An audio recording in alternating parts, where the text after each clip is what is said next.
اور اس کے لیے بہت محنت بھی ہوتی ہے جی بالکل اور بہت بھٹکنا بھی پڑتا ہے جسے میں کہوں. جی بالکل بالکل. تو جب وہ مشکلیں آتی ہیں اور اس کے بعد جب آپ ان کو لکھنے بیٹھتے ہیں تو کیا ان مشکلوں کا ذکر بھی آپ اپنی کتاب میں کرتے ہیں؟ ہاں کہیں نہ کہیں ذکر تو کرنا پڑتا ہے ان کا کہ کن کن مشکلات سے سامنا کیا, کیسے کیسے لوگوں سے دو چار ہوئے, کیسی کیسی الجھنیں آئی اور ان کو کس طرح سے سلجھایا گیا. جی تو کہیں نہ کہیں اشارتاً اس کا ذکر کرتے ہیں. کئی دفعہ بڑا غصہ بھی آتا ہے جب لوگ کوپریٹ نہیں کرتے ہیں, جی. تو وہ بھی کہیں وہ تحریر لکھ دیتے ہیں, لیکن پھر اس کو چھپنے سے پہلے کاٹ دیتا ہوں میں. اچھا, تاکہ لوگوں کو دل آزاری نہ ہو, دل آزاری نہ لوگوں ہو, کی دل شکستہ نہ ہو اور جی. لوگوں کی ناراضگی کا سامنا نہ کرنا پڑے. تو آپ کی کوئی اور کتاب جو ابھی آنے والی ہے جس کا ذکر آپ سامعین تک کرنا چاہیں؟ جی میں نے ایک کتاب ابھی تازہ تیار کی 1857 میں بہادر شاہ ظفر. جی. تاریخ میں بھی دلچسپی رہی ہے ہسٹری میری, تو وہ کتاب جلد شائع ہونے والی ٹائپ ہو چکی ہے. اور اس کو تیار کرنے کا مقصد یہ تھا کہ جب ہم 1857 کی بات کرتے ہیں تو بہادر شاہ ظفر کا جو ایک پازیٹیو کردار ہے, میں نے جب تحقیق کی تو مجھے پتہ لگا کہ یہ جو انقلاب ہوا اور منظم طور پہ جو انقلاب ہوا اس کی ایک وجہ بہادر شاہ ظفر ہی تھے, جی. کیونکہ وہ ہندوستان کے ایک بادشاہ تھے, چاہے سمبولک ہی تھے, لیکن سبھی لوگوں کی عقیدت ان سے جڑی ہوئی تھی. اس لیے ہندوستان کا ہر فرد, ہر ہندو, ہر مسلمان, ہر راجہ, ہر نواب, ہر سپاہی, ہر تاجر, یعنی ہر طبقے کے لوگ ان کے جھنڈے کے نیچے آ کر جمع ہو گئے, ان کو بادشاہ مانا اور ان کی قیادت میں اس انقلاب کو انہوں نے آگے بڑھایا. تو وہ اس انقلاب کی طاقت تھے. جی. اس اینگل سے میں نے اس کتاب کو تیار کیا 1857 بہادر شاہ ظفر. بہت جلدی یہ منظر عام شائع پر ہوگی, منظر عام پر آئے گی. جی بہت اچھی بات ہے اور ہماری دعائیں آپ کے ساتھ ہیں قادری صاحب. آپ کی ملک سے محبت آپ کی کتابوں کے ذریعے ہمیں محسوس ہو رہی ہے اور شاعری سے بھی, اور جو تحقیق کا جذبہ ہے آپ کا وہ بھی آپ کی گفتگو سے ہم سمجھ پا رہے ہیں. تو اس سے پہلے کہ ہم اور آگے اپنی گفتگو کو لے کر جائیں, ایک اور غزل. جی غزل ملاحظہ کریں آپ, اس کا جو ردیف ہے جی وہ غزل ہی اصل میں تو غزل ہوتی ہے. کیا بات ہے. اسی ردیف سے ہے کہ خالص غزل کے شعر ہے اس کے اندر کہ عشق جب سر پہ چڑھا ہو تو غزل ہوتی ہے. کیا بات ہے. عشق جب سر پہ چڑھا ہو تو غزل ہوتی ہے, اور درد بھی حد سے سوا ہو تو غزل ہوتی ہے. واہ. عشق جب سر پہ چڑھا ہو تو غزل ہوتی ہے, اور درد بھی حد سے سوا ہو تو غزل ہوتی ہے. مطلب دیکھیں, اشک آنکھوں سے گرا ہو تو غزل ہوتی ہے. جی. اشک آنکھوں سے گرا ہو تو غزل ہوتی ہے, اور خون دل کا بھی ملا ہو تو غزل ہوتی ہے. کیا بات ہے. اشک آنکھوں سے گرا ہو تو غزل ہوتی ہے, اور خون دل کا بھی ملا ہو تو غزل ہوتی ہے. اور پھول دامن میں سجا لینے سے کیا ہوتا ہے. واہ. پھول دامن میں سجا لینے سے کیا ہوتا ہے, خار بھی دل میں چبا ہو تو غزل ہوتی ہے. واہ بہت اچھی. خار بھی دل میں چبا. اور شعر دیکھیں کہ ہوش رہتا ہی نہیں اس کا جو دیدار کروں. واہ. ہوش رہتا ہی نہیں اس کا جو دیدار کروں, چاند بدلی میں چھپا ہو تو غزل ہوتی ہے. واہ کیا بات ہے. چاند بدلی میں چھپا ہو تو غزل ہوتی ہے. بہت بہت شکریہ آپ کا. شعر ملاحظہ کریں کہ پاس میرے جو رہے جی. خود کو بلا دیتا ہوں. پاس میرے جو رہے خود کو بلا دیتا ہوں, دور مجھ سے وہ گیا ہو تو غزل ہوتی ہے. واہ. دور مجھ سے وہ گیا ہو تو غزل ہوتی ہے. اور ابر جب جھوم کے آئے تو مزہ ملتا ہے. واہ. کہ ابر جب جھوم کے آئے تو مزہ ملتا ہے, چھائی ساون کی گھٹا ہو تو غزل ہوتی ہے. کیا بات ہے. چھائی ساون کی گھٹا ہو تو غزل ہوتی ہے. مقطع ہے کہ ان کے رخسار سے اشعار دمک اٹھتے ہیں. واہ. ان کے رخسار سے اشعار دمک اٹھتے ہیں, چاند تاروں کی سیاہ ہو تو غزل ہوتی ہے. بہت اچھے. چاند تاروں کی سیاہ ہو تو غزل ہوتی ہے. عشق جب سر پہ چڑھا ہو تو غزل ہوتی ہے, درد بھی حد سے سوا ہو تو غزل ہوتی ہے. بہت شکریہ. بہت اچھے. جی ہاں سامعین, غزل جب ہوتی ہے تو پتہ نہیں کیا صورت دماغ میں ہوتی ہے. یہی بات شاید ضیاء الحسن قادری صاحب اپنی اس غزل میں کہنے کی کوشش کر رہے ہیں, اور بہت ہی خوبصورت غزل انہوں نے کہی. اور ہماری گفتگو چل رہی ہے, ایک ملاقات سیگمنٹ ہے 101.2 FM آل انڈیا ریڈیو, آپ نے ٹیون کیا ہے. سامعین, ضیاء صاحب آپ جب اپنی زندگی کی جدوجہد کرتے ہیں صبح سے لے کے شام تک, کیونکہ آپ نوکری بھی کرتے ہیں, ٹیچر بھی ہیں, اس کے بعد آپ نثر و نظم جب لکھتے ہیں تو دونوں کا جو بیلنس ہے وہ کس طرح سے بناتے ہیں؟ بھلے بیلنس والا معاملہ کچھ بھی نہیں ہے.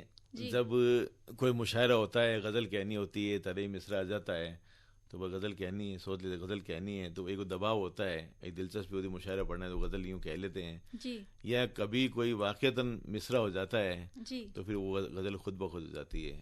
تو غزل تو کبھی خود بخود ہی ہو جاتی ہے. جی. اور جہاں تک سوال نثر کا ہے تو اس میں یہ ہے کہ بھئی یہ تحقیق ہے، یہ ٹاپک کا مضمون ہے، اس پہ لکھنا ہے، لوگوں سے ملنا ہے، تو کہیں دفعہ اسکول سے چھٹی بھی لینی پڑتی ہے تو چھٹی لے لیتے ہیں، جی یا کبھی چھٹی ہوتی ہے اتوار وغیرہ اس کا استعمال کر لیتے ہیں. جی تو اس وقت کا ایسے استعمال کرتے ہوئے نثر نظم دونوں ساتھ ساتھ چلتی رہتی ہے. جی، بہت اچھی بات آپ نے کہی سامعین. سبھی کے پاس 24 گھنٹے ہی ہوتے ہیں. ہم اس کا کس طرح سے یوز کرتے ہیں، ہم اس کو کس طرح سے استعمال کرتے ہیں، یہ ہمارے اوپر ڈیپینڈ کرتا ہے، کیونکہ وقت نکلتا نہیں ہے، وقت نکالا جاتا ہے. اور اپنے اگر ہنر کو آپ کو نکھارنا ہے تو وقت کو تو سنبھالنا ہی ہوگا. جی ہاں سامعین، ہم بات کر رہے ہیں ضیاء الحسن قادری صاحب سے، اور بہت ساری موضوع پر آپ نے اپنی کتابیں منظر عام پر رکھی ہوئی ہیں.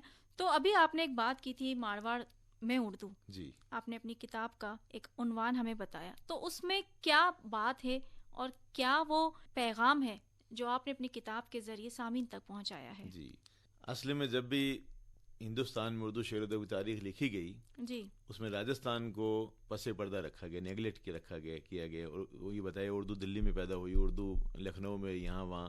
راجستھان پہ اتنا نہیں لکھا گیا جتنا اس کا مستحق تھا راجستھان. جی اور راجستھان کی جب تاریخ لکھی گئی تو اس میں علاقے مارواڑ، جس کو ہم کہتے ہیں بیکانیر، جودھ پور، ناگور، جالور، جی یہ جو راجستھان کا جو ریگستانی علاقہ ہے، جی یہ مارواڑ کہلاتا ہے. یہاں کے لوگ مارواڑی بولتے ہیں، تو جی یہ علاقہ مارواڑ کہلاتا ہے. تو مارواڑ کے لوگوں پر نہیں لکھا گیا. یہاں جو اردو شعر و ادب کی تاریخ تھی، اور جو اردو شعر و ادب میں یہاں جو نمایاں کارنامے ہوئے، اس کو نیگلیکٹ رکھا گیا. یا تو یہ ہو سکتا ہے ان کی رسائی وہاں تک نہ ہو سکی، جی تو وہ اس کو نہیں لکھ پائے. تو میری خواہش تھی کہ میں مارواڑ کا بیکانیر کا رہنے والا ہوں، تو علاقے مارواڑ کے جو نمایاں کارنامے اردو شعر و ادب کے اندر، اس کو سامنے رکھوں اس کتاب کے ذریعے. تو یہ میں نے تحقیق کی. اس میں سب سے بڑی بات جو سامنے آئی وہ یہ سامنے آئی کہ جو شمالی ہند میں اردو کا آغاز ہوا وہ ناگور سے ہوا ہے. کیا وہ بات ہے؟ دلی سے نہیں ہوا ہے بلکہ ناگور سے ہوا ہے. اور جو صوفی حمید الدین کے جو قول ہیں، جو اپنے حسب ذاتی وقت انہوں نے کہا تھا اپنے بیٹے کے لیے، عزیز الدین صاحب کے لیے، کہ عزیز اچھو ہوئے، عزیز بھلو ہوئے، ایسے اردو کے جملے ان فارسی کتابوں میں ملتے ہیں 11ویں 12ویں صدی کے اندر، جب ہمارے دلی یا لکھنؤ میں اردو کا آغاز نہیں ہوا تھا. تو پتہ یہ چلا کہ اردو کا جو آغاز ہوا شمالی ہند کے اندر، جو اردو کے جو ابتدائی نقوش ملتے ہیں جی وہ ناگور میں ملتے ہیں. اچھا اور فارسی کی جو قدیم کتابیں ہیں، قدیم تاریخیں ہیں، جو فارسی لٹریچر جو لکھا گیا، وہ بھی ناگور کے اندر 11ویں 12ویں صدی کے اندر تخلیق ہو رہا تھا، جب ان دوسرے علاقوں میں نہیں ہو رہا تھا. ایک بہت بڑی مارواڑ کی یہ خوبی تھی جو منظر عام پر نہیں آئی تھی. تو میرا یہ تھا مقصد یہ لکھوں. دوسری بات، جو سیرت پاک پر نثر میں کتابیں بہت لکھی گئی حضور صلی اللہ علیہ وسلم پہ، لیکن منظوم کتابیں نہیں لکھی گئی. منظوم سیرت پاک وہ بھی مارواڑ میں محسن کونین کے نام سے فوق جامع نے لکھی.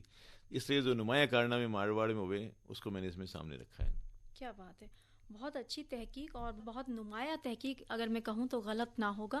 جی ہاں سامعین، ڈاکٹر ضیاء الحسن قادری آج کے ہمارے معزز مہمان. ایک ملاقات سیگمنٹ. سامعین، اس سے پہلے کہ ہم آپ سے الوداع کہیں، آپ کو خدا حافظ کہیں، آئیے ایک اور غزل ضیاء صاحب سے سن لیتے ہیں. غزل کا مطلب ملاحظہ فرمائیں. جی غزل عید کے حوالے سے آپ عید ردیف سے ملاحظہ کریں کہ آ جاؤ آج شام کہ ہے عید کا یہ دن، آ جاؤ آج شام کہ ہے عید کا یہ دن، شکوے مٹے تمام کہ ہے عید کا یہ دن. کیا بات ہے. آ جاؤ آج شام کہ ہے عید کا یہ دن، شکوے مٹیں تمام کہ ہے عید کا یہ دن. اور شعر ملاحظہ کریں کہ کتنی سہانی صبح ہے دیکھو تو دوستو، کیا بات ہے. کتنی سہانی صبح ہے دیکھو تو دوستو، کیا خوش نما ہے شام کہ ہے عید کا یہ دن. کیا بات ہے. کیا خوش نما ہے شام کہ ہے عید کا یہ دن. شعر دیکھیں کہ رمضان کے مہینے میں پرہیز تھا مگر، واہ. رمضان کے مہینے میں پرہیز تھا مگر، بوسہ نہیں حرام کہ ہے عید کا یہ دن، بوسہ نہیں حرام کہ ہے عید کا یہ دن. اور کب سے ہے انتظار تمہارے خطوط کا، واہ. کب سے ہے انتظار تمہارے خطوط کا، اب بھیج دو پیام کہ ہے عید کا یہ دن، اب بھیج دو پیام کہ ہے عید کا یہ دن. شعر دیکھیں کہ ہر ایک کو معاف کیا واسطے خدا، واہ. ہر ایک کو، دیکھیں عید کو سب معاف کرتے ہیں، جی ہر ایک کو معاف کیا واسطے خدا، پیغام کر دو عام کہ ہے عید کا یہ دن، کیا بات. پیغام کر دو عام کہ ہے عید کا یہ دن. اور مجھ میں کوئی انا ہے نہ کوئی غرور ہے، جی مجھ میں کوئی انا ہے نہ کوئی غرور ہے، سب کو میرا سلام کہ ہے عید کا یہ دن، کیا بات. سب کو میرا سلام کہ ہے عید کا یہ دن. اور مقطع ملاحظہ کریں کہ اس دن کا انتظار تھا کب سے ہمیں ضیا، واہ. اس دن کا انتظار تھا کب سے ہمیں ضیا، اب تو بنا لو جام کہ ہے عید کا یہ دن، اب تو بنا لو جام کہ ہے عید کا یہ دن، آ جاؤ آج شام کہ ہے عید کا یہ دن، شکوے مٹیں تمام کہ ہے عید کا یہ دن۔ بہت بہت شکریہ۔ کیا بات ہے۔ جی ہاں سامعین، رمضان کا رحمت و برکتوں کا مہینہ ہے اور کچھ ہی دن بعد عید آنے والی ہے، خوشیوں کی عید، اور یہی پیغام ضیا صاحب کی اس غزل سے آپ تک پہنچ گیا ہے۔ تو خوشیاں منائیے عید کی، اور سب کو ساتھ لے کر منائیے، کیونکہ ہندوستان ہے ہمارا ملک، سب کو ساتھ لے کر چلنے والا ہے اور خوشیاں بانٹنے والا ہے، محبت بانٹنے والا ہے، اور جب بات عید کی ہوتی ہے تو وہ تو گلے مل کر محبتیں بانٹنے کا ہی دن ہے۔ تو سامعین، پھر کسی محفل میں آپ سے حسین بانو کی ملاقات ہوگی، اور ہم ڈاکٹر ضیاء الحسن قادری صاحب کا بہت بہت شکریہ ادا کرتے ہیں کہ وہ آئے اور اپنا قیمتی وقت ہمیں دیا۔